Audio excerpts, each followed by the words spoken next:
Hello everyone, welcome back to my channel. और आज हम क्वेश्चन आंसर से रिलेटेड कुछ क्वेश्चन करने वाले हैं कि क्वेश्चन आंसर से किस तरह के क्वेश्चन पूछे जाते हैं। ठीक है, तो पहले क्वेश्चन की ओर हम बढ़ते हैं। पहला क्वेश्चन हमारा है कि एक स्वस्थ मनुष्य में वायु के लिए फेफड़ों की कुल क्षमता होती है। कुल क्षमता कितनी होती है, मतलब जब हम सांस ले रहे हैं तो हमारे फेफड़ों के पास कितनी क्षमता है, कितनी मिलीलीटर है, कितना लीटर वायु को वो धारण कर सकते हैं। तो इसका आंसर बताइए आप, क्या 1800 या 1000 या 2500 या 5200। तो इसका आंसर हो जाएगा 5200। लेकिन आप जब पेपर देखेंगे तो पेपर में आपको 5200 के अलावा आपको 6 लीटर बहुत ज़्यादा देखने को मिलता है। 5200 ना देख के 6 लीटर ज़्यादा देखने को मिलता है। एक्चुअली 5200 कोई गलत आंसर नहीं है, 5200 बिल्कुल सही आंसर है। लेकिन जो 5200 लिखा गया है ये हमारी फेफड़ों की क्या होती है, लोअर लिमिट होती है।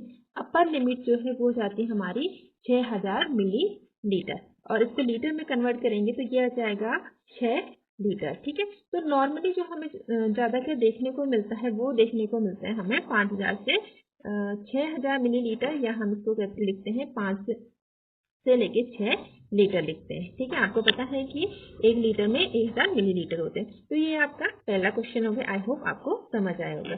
सेकेंड क्वेश्चन की बात करें तो सेकेंड क्वेश्चन जो है आपका वो है कि सेकेंड क्वेश्चन है आपका, स्तनधारियों के फेफड़ों में वायु लेने और बाहर निकालने में सहायता करते हैं। जब हम सांस लेते हैं और सांस छोड़ते हैं तो हमारे शरीर का कौन सा अंग जो है हेल्प करता है। तो आप देखते हैं, आप सांस को अंदर लीजिए, आप देख रहे हैं कि हमारी जो पसलियां हैं वो क्या होती हैं, ऊपर की ओर होते हैं। और हमारा डायफ्राम कहाँ होता है, जैसे ही हमारी पसलियां खत्म होती हैं उसके नीचे क्या होता है, एक ऐसा कर्व लाइक स्ट्रक्चर, माना ये हमारी पसलियां, इसके नीचे एक कर्व लाइक स्ट्रक्चर होता है जिसे हम क्या कहते हैं, डायफ्राम कहते हैं। तो जब हम सांस लेते हैं तो हमारी जो पसलियां होती हैं वो बाहर की ओर ऊपर एंड बाहर की ओर मूव करती है। और जो हमारा डायफ्राम है, मान लीजिए कि ये हमारा डायफ्राम है, डायफ्राम हमारा फ्लैट हो जाता है, जिससे क्या होता है यहाँ पे एक स्पेस बन जाता है। और जब हम सांस लेते हैं तो इस स्पेस में क्या होता है, सांस भर जाती है, यानी कि वायु भर जाती है, और इसे हम कहते हैं सांस अंदर लेना। तो हम जब सांस ले रहे हैं या छोड़ रहे हैं, तो जब सांस छोड़ेंगे तो क्या होती है, इसकी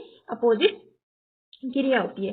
ठीक है, तो जब हम सांस ले रहे हैं छोड़ रहे हैं तो कौन काम कर रहे हैं, एक तो हमारी पसलियां काम में आती है, दूसरा हमारा क्या आता है, डायफ्राम काम आती है। पसलियों की पेशियां लिखिए। पसलियों में 2 तरह की पेशियां होती हैं, उसमें से एक जो होता है हम नॉर्मली सांस ले रहे हैं, एक जो हम फोर्सफुली सांस छोड़ रहे होते हैं तब काम आती है। ठीक है, तो आप बस फिलहाल इतना समझे कि हमारी जो पसलियों की पेशियां, मसल्स एंड डायफ्राम इसमें काम में आता है। नेक्स्ट क्वेश्चन की ओर हम बढ़ते हैं। नेक्स्ट क्वेश्चन है हमारा कि क्लोराइड शिफ्ट परिवहन के लिए आवश्यक है।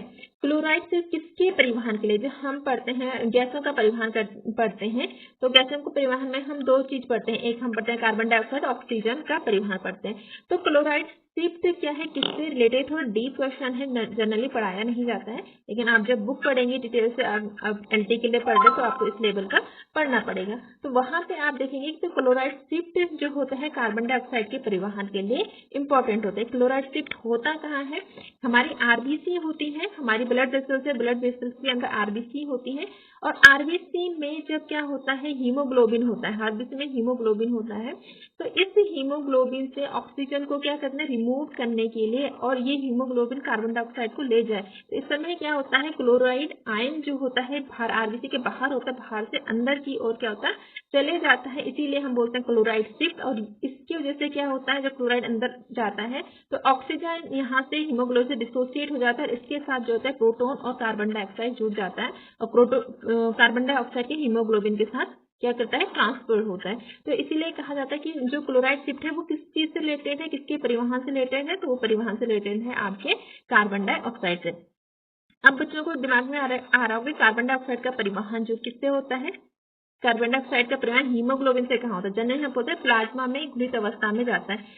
लेकिन हम अगर डिटेल से पढ़ें तो हम पढ़ते हैं कि कार्बन डाइऑक्साइड का जो परिवहन होता है वो 3 तरीके से होता है। एक तो क्या होता है, प्लाज्मा में घुलित अवस्था में होता है, ठीक है, दूसरा एक प्लाज्मा में घुलित अवस्था में हो गया, दूसरा होता है आपका बाइकार्बोनेट आयन के रूप में, और तीसरा होता है आपका हीमोग्लोबिन के साथ बाइंड करके क्या होती है, कार्बन डाइऑक्साइड परिवहन होती है। और इस मॉलिक्यूल को हम बोलते हैं कार अमीनो हीमोग्लोबिन। ठीक है, इसमें ऑक्सीजन में घुलित अवस्था में ये 7% बाइंड होती है, 60% जाती है। कार्बन डाइऑक्साइड बाइकार्बोनेट आयन के रूप में जो कार्बन डाइऑक्साइड है उसका ट्रांसपोर्ट जो होता है वो 70% होता है, और जबकि जो हीमोग्लोबिन के साथ होता है वो बचा हुआ 23%। जो ट्रांसपोर्ट होता है या परिवहन होता है कार्बन डाइऑक्साइड का, वो हीमोग्लोबिन के साथ होता है, जिसे कार्बमीन हीमोग्लोबिन कहते हैं। तो इसलिए कहा गया है कि जो क्लोराइड शिफ्ट है तो वो किससे रिलेटेड है? कार्बन डाइऑक्साइड के परिवहन से रिलेटेड है। कब होता है, कहाँ होता है? हमारी जो आरबीसी है वहां पे होता है। ठीक है, यहाँ तक बात क्लियर होगी। नेक्स्ट क्वेश्चन की ओर हम बढ़ते हैं। नेक्स्ट क्वेश्चन है हमारा 100 ml शुद्ध रक्त में, शुद्ध रक्त का मतलब जिसमें ऑक्सीजन हो, ठीक है, द्वारा साधारण ऑक्सीजन की मात्रा होती है। मतलब अगर 100 ml हम ब्लड लेते हैं तो उसमें कितनी मात्रा ऑक्सीजन की है, ये पूछना चाह रहा है। तो अगर हम 100 ml ब्लड लेते हैं, 1 मिनट वेट कीजिए।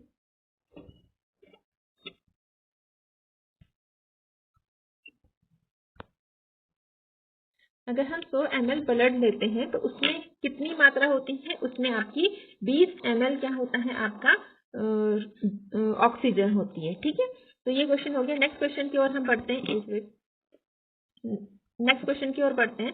नेक्स्ट क्वेश्चन है हमारा कि कार्बन डाइऑक्साइड का परिवहन कैसे होता है। ये अभी हम डिस्कस कर चुके हैं। कार्बन डाइऑक्साइड का परिवहन कैसे होता है? प्लाज्मा में घुलकर होता है, कार्बोक्सी हीमोग्लोबिन के रूप में होता है, सोडियम लवण के रूप में होता है, या पोटेशियम लवण के होते हैं। तो ये दोनों पहले ही कैंसिल हो जाते हैं। अब बात करते हैं इन दोनों में। तो मैंने कहा था कार्ब अमीन हीमोग्लोबिन थे, ये क्या लिखा? कार्ब ऑक्सी लिखा। यहाँ पे कंफ्यूजन हो सकता है। ठीक है, तो ध्यान से पढ़ने की जरूरत है।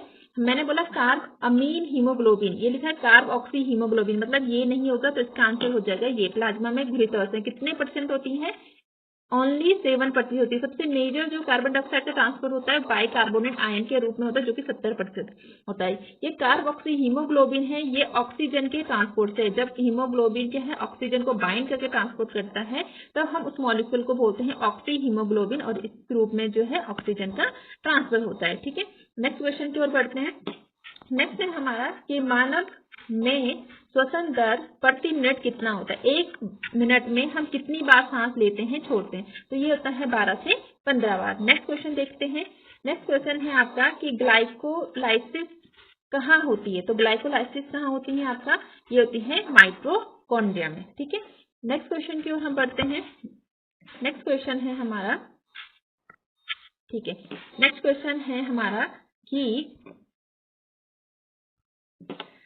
रक्त में कार्बन डाइऑक्साइड की सांद्रता बढ़ जाती है तो श्वसन पे क्या फर्क पड़ेगा? अगर हमारी बॉडी में कार्बन डाइऑक्साइड की मात्रा बढ़ जाए तो क्या होगा? क्या होता है? हमारी जो श्वसन होता है, हमारी ब्लड में कार्बन डाइऑक्साइड है, हमें नॉर्मल करना है ब्लड को, मतलब ऑक्सीजन की मात्रा लानी है। तो ऑक्सीजन कब आएगा? जब हम सांस लेंगे, हमें ज्यादा जरूरत है हम तो तेजी से सांस लेंगे और गहरी गहरी सांस लेंगे। तो मतलब जब हमारी, इसका मतलब क्या है? इसका आंसर क्या हो जाएगा? तेज एंड गहरी सांस। अगर कार्बन डाइऑक्साइड की मात्रा बढ़ जाए तो हमारी सांस क्या हो जाएगी? गहरी हो जाएगी और तेज से लेनी पड़ेगी। जैसे कि जब हम दौड़ते हैं तो दौड़ने में क्या होता है? हमारा जो फूड होता है या ग्लूकोज होता है उसका क्या होता है? उसका डाइजेशन होने लग जाता है। तो डाइजेशन होने से क्या होता है? कार्बन डाइऑक्साइड रिलीज होती है। कार्बन डाइऑक्साइड रिलीज होने से क्या होता है? हमारे जो ब्लड है उसमें कार्बन डाइऑक्साइड की मात्रा बढ़ जाती है, और इसीलिए क्या होता है? जब हम दौड़ते हैं तो हम थोड़ी देर बाद हाँफने लगते हैं। हाँफने लगते हैं मतलब हम बहुत जल्दी जल्दी सांस लेने लगते हैं, जल्दी सांस ले लेते हैं ताकि कि हमारी जो ब्लड है उसको ऑक्सीजन मिले और हमारा ब्लड में ऑक्सीजन और कार्बन डाइऑक्साइड की जो सांद्रता है वो नॉर्मल हो जाए जितनी हमें जरूरत होती। तो इसीलिए क्या होता है? जब हम दौड़ते हैं तो हमारी बॉडी में कार्बन डाइऑक्साइड और हमारी जो सांसें होती है तेज हो जाती है और गहरी हो जाती है। क्यों? क्योंकि उस समय ग्लूकोज का डाइजेशन होता है, और ग्लूकोज के डाइजेशन होने से कार्बन डाइऑक्साइड रिलीज होता है, कार्बन डाइऑक्साइड की मात्रा बढ़ जाती है। अगला है श्वसन गुणनफल कितना होता है, या श्वसन अनुपात कई बार लिखा होता है। तो कितना होता है श्वसन अनुपात?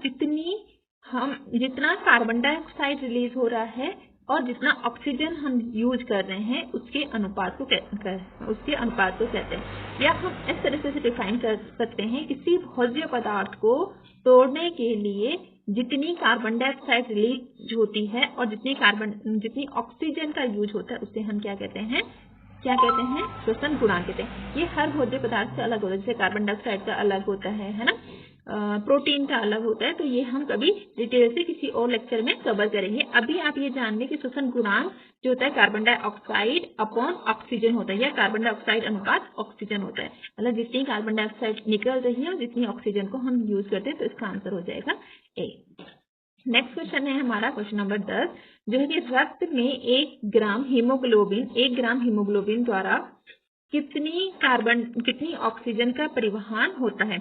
अगर हमारे ब्लड में 1 ग्राम हीमोग्लोबिन है तो कितना ऑक्सीजन बाइंड होगा। हमें पता है कि हीमोग्लोबिन क्या तो ऑक्सीजन को ले जाती है, जो ऑक्सीजन का परिवहन का सबसे बड़ा तरीका है, सबसे ज्यादा जो परिवहन होती है ऑक्सीजन, वो किस रूप में होती है, आपके हीमोग्लोबिन के साथ बाइंड होती है, ऑक्सी हीमोग्लोबिन के रूप में होती है। तो कितनी होती है, इसका आंसर हो जाएगा 1.34 ml होती है। समझ आ रहा है, मतलब अगर 1 ग्राम क्या है हमारा, 1 ग्राम हमारे पास एक मिनट, अगर 1 ग्राम क्या है हीमोग्लोबिन है तो 1.34 ml क्या होगी, आपकी ऑक्सीजन ट्रांसफर होगी। इस हिसाब से हम देख सकते हैं कि हमारी बॉडी में कितना हीमोग्लोबिन है और कितना ऑक्सीजन क्या होता है, ट्रांसफर हो सकता है। तो ये क्वेश्चन एक बहुत प्रोन क्वेश्चन है जो कि पेपर में पूछे जाते हैं, जैसे ये वाला हो गया, ये वाला क्वेश्चन हो गया, क्लोराइड शिप से रिलेटेड हो गया। तो ये बहुत ही प्रोन क्वेश्चन जो बार बार आपको क्या होता है पेपर में, अलग अलग पेपरों में देखने को मिलते हैं। अब हम डिस्कस करते हैं क्वेश्चन नंबर 11 को। क्वेश्चन नंबर 11 है कि अधिक ऊंचाई पर पहुंचने पर लाल रक्त कणिकाओं यानी आरबीसी पर क्या फर्क पड़ता है। वो आरबीसी की मात्रा कम हो जाएंगी या ज्यादा होंगी, इसका आकार कम हो जाएगा या आकार बढ़ जाएगा। तो जैसे जैसे क्या होगा, आप सोचिए इसका, जैसे जैसे हिंट देती हूँ, जैसे जैसे हम ऊंचाई की हो जाते हैं ऑक्सीजन लेवल कम होता है, ठीक है। अब हमारी बॉडी में ऑक्सीजन को पूरा करने के लिए क्या होगा, कम ऑक्सीजन है, उस कम के सारे ऑक्सीजन को बाइंड करने के लिए हीमोग्लोबिन चाहिए होगा। हीमोग्लोबिन कहाँ होगा, हीमोग्लोबिन होगा आरबीसी में। ऑक्सीजन कम है, उन सबको पकड़ने के लिए हमें ज्यादा मात्रा में क्या चाहिए होगा, हीमोग्लोबिन चाहिए। ज्यादा हीमोग्लोबिन चाहिए होगा तो ज्यादा आरबीसी चाहिए होगा। यानी कि जैसे जैसे हम ऊंचाई पे जाते हैं तो आरबीसी की संख्या क्या होती है, बढ़ती जाती है। तो संख्या में अधिकता हो जाएगी। आकार, आरबीसी का आकार कम होना या बड़ा होना ये बीमारी है, ठीक है। ये ऐसा नहीं होता है। तो मतलब संख्या कम होना या ज्यादा होना डिपेंड करता है ऊंचाई में जाने पे, मतलब हाइट पे कम या ज्यादा की मात्रा, मतलब जो पहाड़ों में होंगे उनमें क्या होती है, हीमोग्लोबिन की जो मात्रा होती है ज्यादा होती है, आरबीसी की संख्या ज्यादा होती है, एज कम्पेयर जो लोअर हाइट पे होते हैं उनमें थोड़ा कम होती है। नेक्स्ट क्वेश्चन में बढ़ते हैं, ऑक्सीजन के कितने अणु हीमोग्लोबिन से जुड़ते हैं। अगर हमने एक क्वेश्चन पहले वाले क्वेश्चन इस वाले क्वेश्चन में अंतर समझ आ रहा है। पहले वाला क्वेश्चन पूछा था कि 1 ग्राम हीमोग्लोबिन, क्वांटिटी की बात कर रहा था, ठीक है, कि 1 ग्राम हीमोग्लोबिन है तो उसमें कितने कितना ऑक्सीजन ट्रांसफर हो गया, कितना ऑक्सीजन उसमें होता है। तो 1 ग्राम हीमोग्लोबिन 1.34 ml ऑक्सीजन होते हैं। ये वाला क्वेश्चन समझिए, ऑक्सीजन के कितने अणु हीमोग्लोबिन से जुड़े होते हैं, या एक हीमोग्लोबिन से ऑक्सीजन के कितने अणु जुड़े होते हैं। तो यहाँ पे संख्या की बात कर रहा हूँ। दोनों क्वेश्चन में समझ आ रहा है, कई बार बच्चे दोनों क्वेश्चन को नहीं समझ पाते हैं, ठीक है।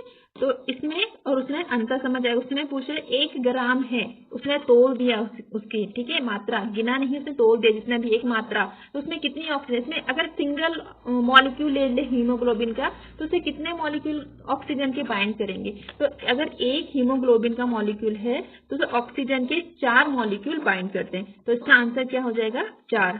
क्वेश्चन समझ आया, एक मिनट, क्वेश्चन समझ आया। ऑक्सीजन के कितने अणु हीमोग्लोबिन से जुड़े होते हैं, ठीक है, कितने, 4। एक हीमोग्लोबिन होगा तो 4 ऑक्सीजन के अणु जुड़े हुए होते हैं। नेक्स्ट क्वेश्चन, यदि रक्त में कार्बन डाइऑक्साइड की मात्रा अधिक हो तो ऑक्सी वक्र किस ओर झुकेगा। अगर हमारी बॉडी में कार्बन डाइऑक्साइड की मात्रा बढ़ जाए तो oxygen haemoglobin associate dissociate curve होता है। किस तरह का कर्व होता है, ऑक्सी हीमोग्लोबिन का जो कर्व हमारी बॉडी में बनता है वो होता है सिग्मोइड कर्व। कैसा होता है बता दूं थोड़ा सा, ये होता है, यहाँ हम लिखते हैं पार्शियल प्रेशर ऑफ ऑक्सीजन, यहाँ लिखते हैं कि कितनी मात्रा ऑक्सीजन से बाइंड होती है, percentage of saturated haemoglobin, haemoglobin से कितनी ऑक्सीजन जुड़े हुए। तो इसका जो कर्व बनता है वो बनता है सिग्मॉइड कर्व। कभी कभी डायरेक्ट क्वेश्चन पूछा जा सकता है कि ऑक्सी हीमोग्लोबिन डिसोसिएट कर्व कैसा होता है, तो कैसा होता है, सिग्मॉइड कर्व होता है। अब उसने बोला कि कार्बन डाइऑक्साइड की मात्रा अगर बढ़ रही है तो कर्व कहाँ शिफ्ट होगा। ठीक है, अगर कार्बन डाइऑक्साइड की मात्रा बढ़ती है तो हमारा जैसे जैसे कार्बन डाइऑक्साइड की मात्रा बढ़ती जाएगा हमारा जो कर्व होता है वो लेफ्ट शिफ्ट होता जाएगा। जितनी कार्बन डाइऑक्साइड की मात्रा बढ़ेगी हमारा कर्व उतनी लेफ्ट और शिफ्ट होता जाता है, यानी दाईं ओर झुक जाता है। और जितनी ऑक्सीजन की मात्रा क्या होती है, बढ़ती है, हमारा जो कर्व होता है वो बाईं ओर मतलब राइट हैंड को आप दाएं बाएं में देख लीजिए, राइट हैंड को शिफ्ट होता है। दोबारा से बोल देती हूँ, लेफ्ट राइट का कुछ गड़बड़ ना हो गया हो। मैंने बोला कि जो हमारा ऑक्सी हीमोग्लोबिन कर्व होता है या इसको हम ऑक्सी हीमोग्लोबिन एसोसिएशन में ऑक्सी हीमोग्लोबिन से जुड़ने वाला डिसोसिएशन अलग होने वाला जो कर्व होता है वो हमेशा कैसा होता है, सिग्मॉइड कर्व होता है, कुछ इस तरह का कर्व होता है। ठीक है, अगर हमारी बॉडी में कार्बन डाइऑक्साइड की मात्रा बढ़ती है तो ये जो कर्व होता है ये आपकी लेफ्ट हैंड को क्या होता है, मूव होता है, उतना ही लेफ्ट हैंड को जाएगा। और जितना हमारे बॉडी में लेफ्ट हैंड को जाएगा, ठीक है, मेरा और आपका लेफ्ट हैंड क्या अपोजिट हो सकता है क्योंकि हमारा अपोजिट फेस है। ठीक है, तो अपना लेफ्ट को आप देखिए, और जितना हमारी बॉडी में ऑक्सीजन क्या होता है, इंक्रीज होगा, ऑक्सीजन की मात्रा बढ़ेगी, जो ये ऑक्सी हीमोग्लोबिन कर्व है वो राइट हैंडेड को जाएगा। तो इसका आंसर क्या होगा, बहुत डिस्कस कर दिया मैं इसके बारे में। इसका आंसर क्या हो जाएगा, क्वेश्चन देख लेते हैं कि यदि रक्त की मात्रा बढ़ क्या रहा है, रक्त में कार्बन डाइऑक्साइड की मात्रा, तो कर्व कहाँ जाएगा, कर्व जो हमारा जाता है वो लेफ्ट हैंड को जाएगा, लेफ्ट हैंड यानी बाएं ओर जाएगा। अगर यही क्वेश्चन ने पूछ लेता कि यदि रक्त में ऑक्सीजन की मात्रा बढ़ रही है तो ऑक्सी हीमोग्लोबिन कर्व या ऑक्सी कर्व को शॉर्ट में बोलते कहाँ जाएगा, तो वो राइट हैंड को जाता है, तब आंसर क्या हो जाता है आपका, दाईं ओर हो जाता है। ठीक है, आई होप आपको समझ आया होगा। श्वसन दर न्यूनतम कब होती है, हमारी श्वसन दर सबसे कम कब, जब हम जितना ज्यादा रिलैक्स होते हैं उसमें हमारी श्वसन दर उतनी कम, हम जितना ज्यादा काम कर रहे थे या हम टेंशन में होते हैं या हम हाई एक्टिविटी कर रहे होते हैं तो हमारी श्वसन दर उतनी बढ़ जाती है। मीन्स हम सबसे ज्यादा रिलैक्स होते हैं सोते समय, तो हमारी श्वसन दर क्या होगी, सबसे कम जो होती है वो सोते समय होती है। नेक्स्ट क्वेश्चन हम देख लेते हैं, नेक्स्ट और आखिरी क्वेश्चन होगा, कुछ क्वेश्चन हम नेक्स्ट वीडियो में लेके आएंगे। ठीक है, नेक्स्ट क्वेश्चन देख लेते हैं।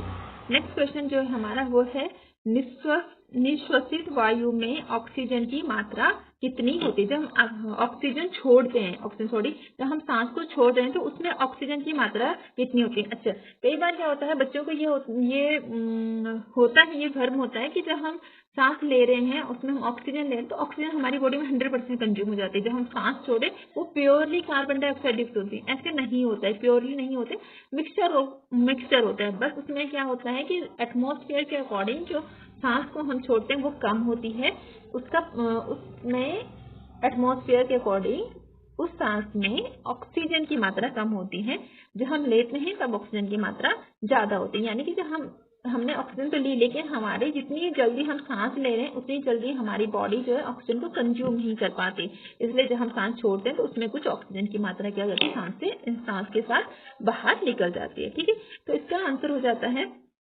तो इसमें पूछा निश्वासित वायुमंडल जब हम एक्सहेल कर रहे हैं तो उसमें ऑक्सीजन की मात्रा कितनी, तो उसकी ऑक्सीजन की मात्रा होती है 16%। कई बार आपको 15 से 16 किताबों में देखने को मिलता है, कहीं जगह 15 और कहीं जगह 16, कहीं 15 से 16 लिखा हुआ होता है। बात करते हैं जब हम अंतःश्वसित कर रहे हैं यानी कि जब हम इनहेल कर रहे हैं तो उसमें ऑक्सीजन की मात्रा कितनी होगी, 21%, जो एटमॉस्फेयर में। ठीक है, तो ये आज के ये 15 क्वेश्चन थे। आगे हम इसमें और भी बात करें, आगे क्वेश्चन में लेके आए, लेकिन ये डिस्कस करेंगे हम नेक्स्ट लेक्चर में जो होंगे आपके 16 से लेके 27 तक, यानी कि 11 क्वेश्चन हम बात करेंगे नेक्स्ट वीडियो में। और आपको अगर वीडियो अच्छा लगता है तो प्लीज कमेंट में जरूर बताइए, अपना जो भी फीडबैक है जरूर दीजिए, ताकि मुझे इस तरह की वीडियो बनाने में मोटिवेशन मिले, मुझे पता चले कि हाँ इस तरह की वीडियो की रिक्वायरमेंट है या नहीं है। ठीक है, तो फिर मिलते हैं नेक्स्ट लेक्चर में, तब तक के लिए आप पढ़ते रहें और हम मिलेंगे नेक्स्ट लेक्चर में।